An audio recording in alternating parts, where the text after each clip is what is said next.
My name is Rabbi Jeffrey Abraham. I was born and raised in Albuquerque, New Mexico. And as you can probably imagine, there are not a lot of Jews in Albuquerque, New Mexico. And growing up, I faced a lot of what we would call anti-Semitism.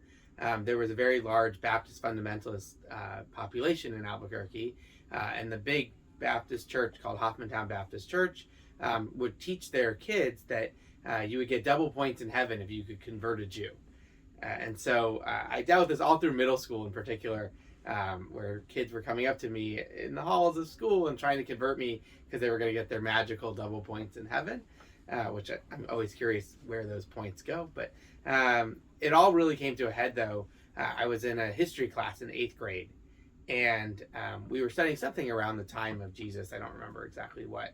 And these two girls who were in the class, who I knew were extreme, they stood up in the middle of the class, they pointed right at me, and they said, well, since the Jews killed Jesus, we think we should kill Jeffrey because he's Jewish. I always say it was so completely silent in the class, I can still hear these two birds chirping outside the window. It was springtime. And in that moment, I was in shell shock. People were threatening my life simply because I was Jewish. I always say, for myself and my story, I happened to be lucky.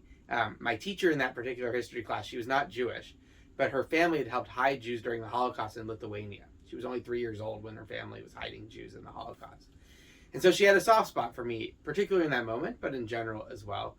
And so she approached me after class, and she offered to me, she said, look, I want you to go and come up with about a 10-minute lesson and teach the class about anything you want related to Judaism. And I always say I think most 14-year-olds would have ran and hid and wanted nothing to do with that.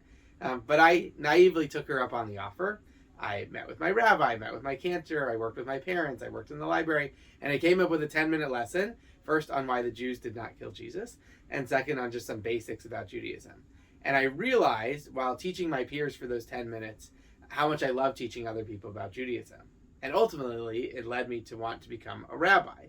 But I made it my mission, not just that I was going to be a rabbi that was going to teach Jewish people, but how important it was that we reach out to the non-Jewish population so that there's less ignorance in our world, and so that we can continue to try to combat anti-Semitism that we see each and every day throughout our world, and to raise our voices up. That if we don't try to educate, if we don't try to speak out when we see anti-Semitism, then we're going to not only be failing ourselves, but continue to perpetuate the anti-Semitism we see in our world.